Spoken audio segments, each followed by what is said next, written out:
Parte 3. O argumento ontológico a favor da existência de Deus. A palavra ontológico deriva do grego ontos, que significa ser.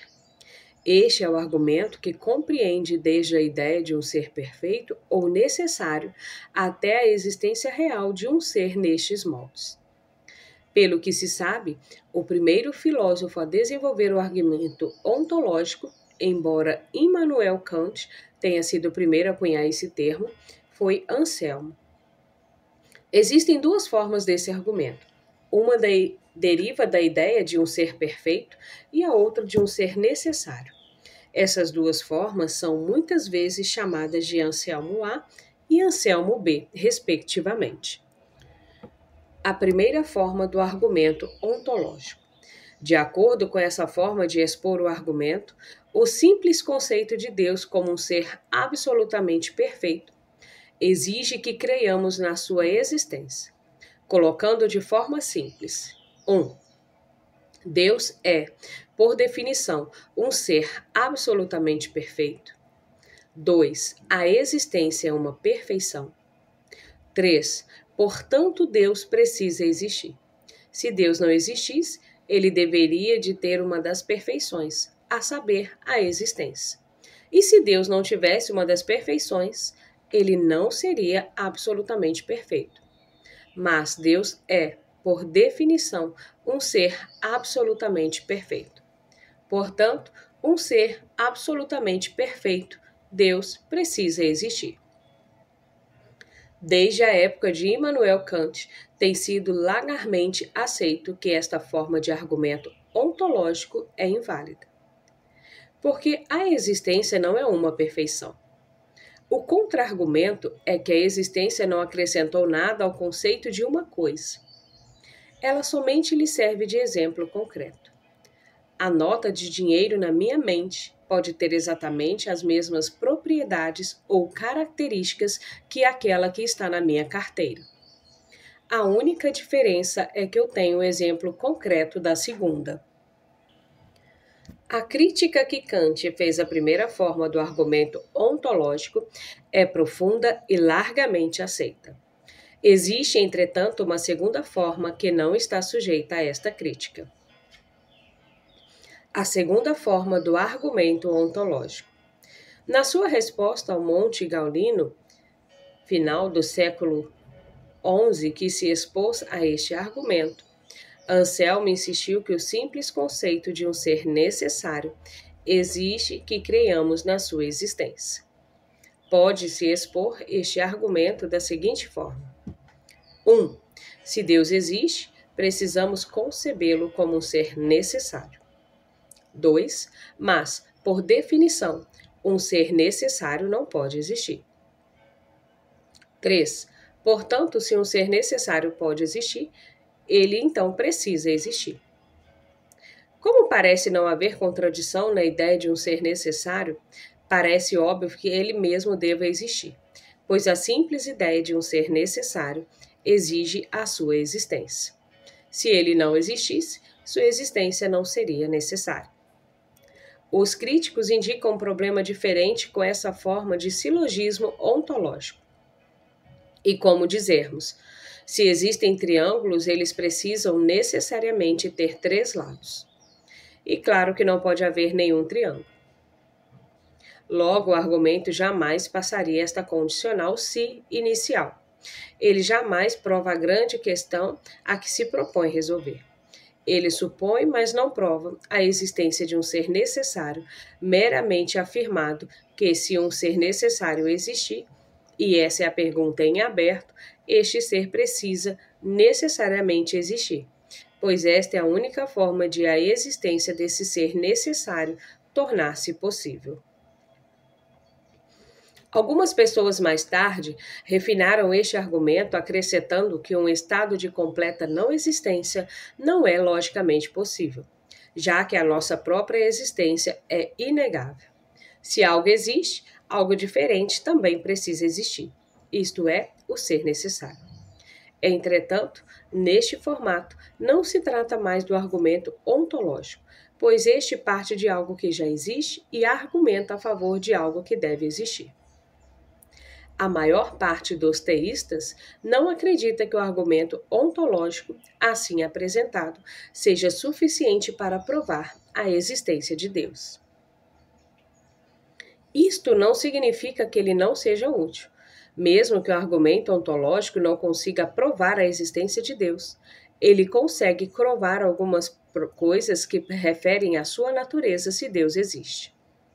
Por exemplo, ele demonstra que se Deus existe mesmo, ele precisa existir necessariamente.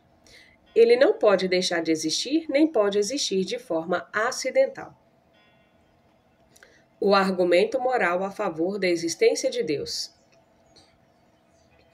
As raízes do argumento moral a favor da existência de Deus são encontradas em Romanos 2, no verso 12 a 15, onde o apóstolo Paulo fala que a humanidade é indesculpável, porque tem a lei escrita no coração. Nos últimos 250 anos, este argumento tem sido proposto de diversas formas, sendo que sua forma mais popular vem de C.S. Lewis na primeira parte do seu conhecido livro Cristianismo Simples. O cerne argumento segue a seguinte estrutura básica. Um silogismo é um esquema dedutivo, construído a partir de um arranjo composto por uma premissa maior e uma menor, seguidas de uma conclusão. 1. A lei moral implica um legislador moral. 2. Existe uma lei moral objetiva. 3. Portanto, existe também um legislador moral objetivo. A primeira premissa é autoevidente. Uma lei moral é um preceito, e preceitos são passados por perceptores. Ao contrário das leis da natureza, que são somente descritivas, as leis morais são preceptivas. Elas não descrevem os que as coisas são, elas prescrevem como elas deveriam ser. Elas não são somente uma descrição da maneira como as pessoas se comportam, mas imperativos de como deveriam se comportar. A força do argumento moral a favor da existência de Deus está na segunda premissa, aquela que afirma a existência de uma lei moral objetiva, ou seja, existe uma lei moral que não somente é prescrita pelos seres humanos, mas também para os seres humanos. A questão é se existe alguma evidência a favor de um preceito objetivo e universal que englobe todos os seres humanos. A evidência a favor de uma lei moral objetiva é forte. Ela fica implícita nos julgamentos morais que fazemos. O mundo está ficando melhor ou pior?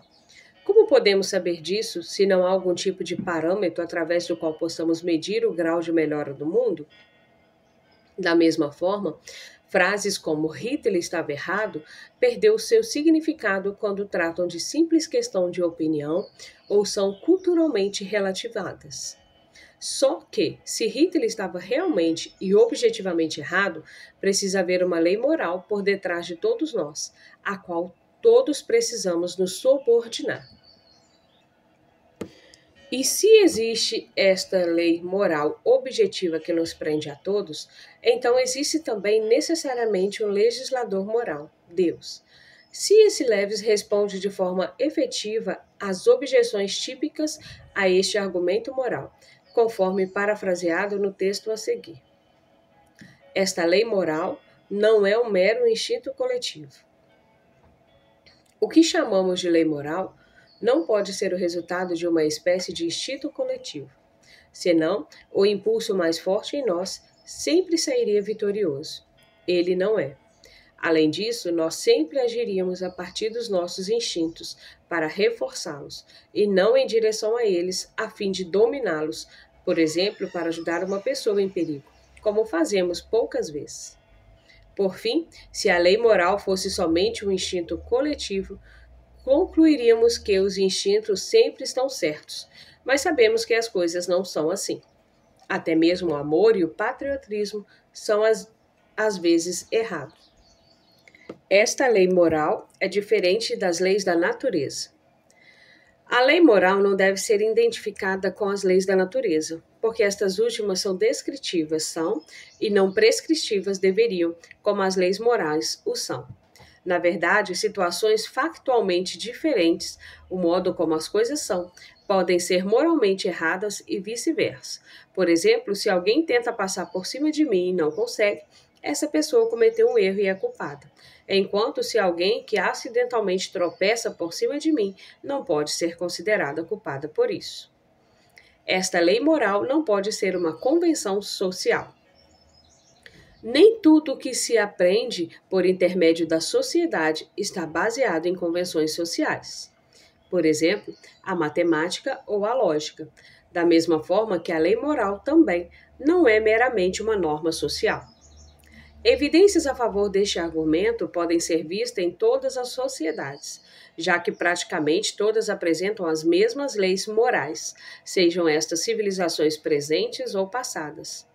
Além disso, juízos sobre o progresso social não seriam possíveis se a sociedade fosse a base para os julgamentos. A lei moral não é simplesmente um capricho humano. A lei moral também não pode ser simplesmente um capricho humano, porque não podemos nos livrar dela, mesmo em situações em que isso seria interessante para nós. Nós não a criamos, ela foi claramente impressa em nós, a partir do nosso exterior. E se ela não passasse de fantasia, todos os juízos de valores perderiam seu significado, inclusive afirmativas como o assassinato é errado ou o racismo é errado. Mas, se a lei moral não é nem uma descrição, nem uma prescrição meramente humana, ela passa a ser uma prescrição moral vinda de um preceptor moral que transcende a humanidade. Como notou Leves, esse legislador moral está mais para uma mente do que para a natureza. Ele é tão parte da natureza quanto um arquiteto é parte de um prédio que ele projeta. A injustiça não desabona o legislador moral. A principal objeção a um legislador moral perfeito é o argumento a partir do mal que existe no mundo. Nenhuma pessoa séria pode fechar os olhos e deixar de reconhecer que todos os assassinatos, os estupros, o ódio, a crueldade tornam-se o mundo um lugar longe da perfeição. Mas, se o mundo é imperfeito, como poderia existir um Deus absolutamente perfeito? A resposta de Leves é simples e vai direto ao ponto. A única forma pela qual poderíamos saber que o mundo é imperfeito é ter um padrão absolutamente perfeito de justiça com a qual possamos compará-lo, a fim de saber se ele não é justo. E a injustiça absoluta é somente possível se houver um padrão absoluto de justiça. Leves esclarece nas suas próprias palavras. O meu argumento contra Deus era que o universo me parecia demasiadamente cruel e injusto. Mas de onde foi que tirei essa ideia de injusto e justo? O homem jamais pode afirmar que uma linha é torta se não tiver algum tipo de noção do que é uma linha reta. Assim, na minha própria tentativa de provar a inexistência de Deus, em outras palavras, que a realidade como um todo era sem sentido, descobri que eu era forçado a considerar que uma parte da realidade, ou seja, a minha ideia de justiça, estava cheia de sentido. Consequentemente, o ateísmo passou a ser demasiadamente simplista para mim. Em vez de tentar provar a inexistência de um ser moralmente perfeito na verdade, mal que existe no mundo pressupõe um padrão absolutamente perfeito. Alguém deveria levantar a objeção de que o legislador máximo não é mesmo todo-poderoso, a mais que ele não é perfeito. Conclusão sobre os argumentos a favor do teísmo. A maior parte dos teístas não deposita todas as suas fichas a favor da existência de Deus um único argumento. Na verdade, cada argumento parece demonstrar um atributo diferente de Deus, junto com a sua existência. Por exemplo, o argumento cosmológico demonstra que um ser infinitivamente poderoso existe. O teleológico revela que este ser é também superinteligente. O argumento moral estabelece que ele é moralmente perfeito. E uma vez que algo existe, o argumento ontológico demonstra que ele é um ser necessário. Alguns teístas apresentam outros argumentos a favor da existência de Deus, tal como argumenta a partir da necessidade de religião, ou argumenta a partir da experiência religiosa. Entretanto, os argumentos acima descritos são os clássicos ou padrões nesse sistema. Levanta-se a objeção de que o argumento cosmológico não prova um Deus teísta, tal como defende o cristianismo evangélico. Existem muitos outros conceitos a respeito de Deus, ao lado do teísmo, mas esses conceitos não podem ser identificados como um Deus teísta. Teísmo versus deísmo finito. Deus precisa ser infinito, em contraste com o deísmo finito, já que, pelo argumento cosmológico, cada um dos seres finitos precisa ter uma causa. Portanto, a causa de todas as coisas finitas não pode ser finita. Além disso, o universo finito é composto de partes, e não pode haver um número infinito de partes, pois, não importando quantas partes haja, sempre se pode acrescentar mais uma. E a primeira causa não causada do universo não pode ser uma parte ou ter partes, pois se fosse assim, ele também teria sido causado. Portanto, ele precisa ser infinito, já que somente os seres finitos apresentam partes. E como nada pode ser acrescentado àquilo que já é infinito, e como todas as partes podem ser acrescentadas a outras partes, o Criador do universo é infinito e sem partes. Teísmo versus politeísmo. A causa não causada do teísmo é distinta dos muitos deuses do politeísmo, pois não pode haver mais de uma existência assim ilimitada. Não é possível haver nada além ao máximo. Esta causa é pura atualidade, e a atualidade é ilimitada e única. Somente o ato que é combinado com a potência se torna limitado, tal como vemos nos seres contingentes, os quais existem, mas apresentam a possibilidade de não existir. Além disso, para que possa se diferenciar, um ser precisa ser desprovido de alguma característica que o outro tem. Só que um ser que seja desprovido de alguma característica de existência não pode ser uma existência perfeita e ilimitada. Em outras palavras, dois seres infinitos não podem se diferenciar na sua potencialidade, já que não têm potencialidade. Eles são pura atualidade. E não podem se diferenciar na sua atualidade, já que a atualidade como tal não se diferencia na atualidade como tal. Dessa forma, eles precisam ser idênticos. Portanto, existe somente uma causa ilimitada para todas as existências limitadas. Teísmo versus panteísmo. Avançamos mais um pouco, a causa não causada do teísmo não é o Deus do panteísmo. O panteísmo afirma que um ser ilimitado e necessário existe, porém nega a realidade de seres finitos e limitados. O teísmo começa com um ser mutável, aleatório, finito e real, e a partir dele argumenta o favor de um ser imutável, necessário, infinito e real. Portanto, o Deus teísta não é o mesmo Deus do panteísmo. Negar que um ser humano é finito e imutável é autodestrutivo.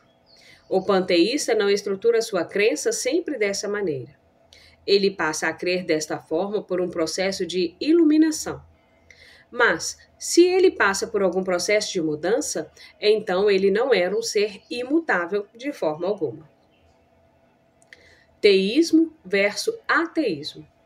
A causa não causada do teísmo também não pode ser idêntica ao universo material, como acreditam muitos ateístas.